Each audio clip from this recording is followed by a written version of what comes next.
नमस्ते, मैं छाया Bhatt education channel में आपका स्वागत अभिनंदन करती हूँ। आज कुछ समास पर चर्चा करूँगी जो आपके सामने प्रस्तुत है। समास तत्र सम सनम समास। समास संस्कृत में समास की परिभाषा है तत्र सम सनम समास। दो या दो से अधिक शब्दों या पदों के मेल को समास कहते हैं।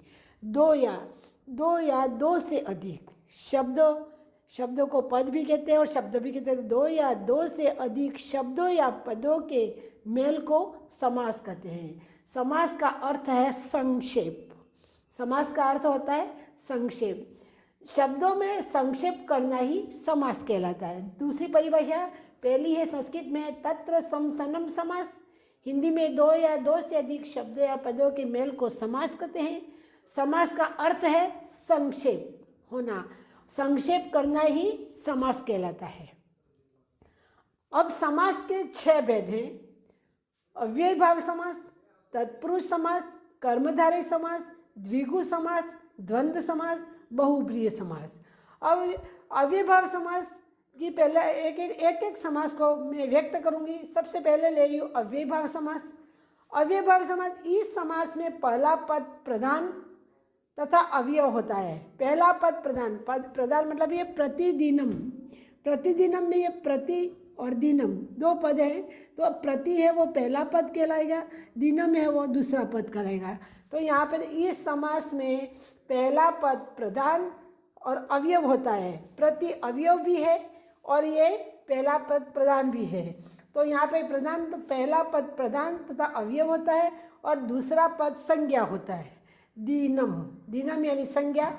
तो यहाँ पे दूसरा पद संज्ञा होता है और समस्त पद नपुंसकलिंग एक वचन में होते हैं। बिल्कुल सही है, बिल्कुल। समस्त पद नपुंसकलिंग में होंगे और वो एक वचन में होंगे। तो जैसे प्रतिदिनम, तो पीछे से आप विग्रह करना है। पहला दिनम प्रति, पहले पीछे वाले को आगे करो, क्रॉस, ऐसे चलेगा। दिनम प्रति यथाशक्ति, ऐसे। अव्ययीभाव समास में ऐसे होगा। तो दिनम को पहले लेने का है। दिनम प्रति, प्रत्येक दिन। यथाशक्ति, शक्तिम अनतिक्रम्य। शक्ति को पहले लिया, फिर ये अनतिक्रम्य, यथा बने अंतिम करेगा, शक्ति के अनुसार। अक्षण प्रत्यक्षम, तो अक्षम प्रत्यक्ष, अब इसमें अ छुपा हुआ है, वो अक्ष अ निकल गया आगे, तो अक्षण।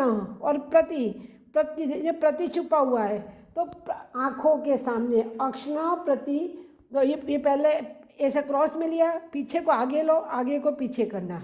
अक्षण प्रति, आँखों के सामने। यह अव्ययीभाव समास। एक बार फिर से वापस समझा रही हूँ। इस समास में पहला पद प्रधान तथा अवयव होता है, दूसरा पद संज्ञा होता है और समस्त पद नपुंसकलिंग एक वचन में होते हैं। समस्त पद जैसे प्रतिदिनम, तो उसको विग्रह करते समय पीछे वाले को आगे लेना है और आगे वाले को पीछे करना है। तो दिनम प्रति, तो ये दिनम प्रति, प्रत्येक दिन। यथाशक्ति, शक्तिम अनतिक्रम्य, शक्ति के अनुसार। और प्रत्यक्षम, तो अक्षम को आगे लेना, और जो अ भी छुपा हुआ है और ती छुपा हुआ है इसके अंदर, तो अक्षण को आगे ले लिया और प्रति को पीछे लिया। अक्षण आँखों के सामने।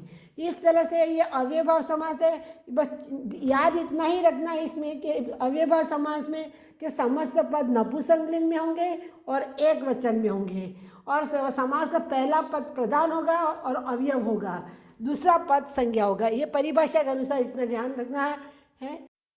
समास का ये पहला भेद आज व्यक्त कर लिया है। अब कुल 5 भेद बाकी है। कुल 6 में से 1 हो गया, 5 बाकी है, वो 5 को कर लेंगे। धन्यवाद।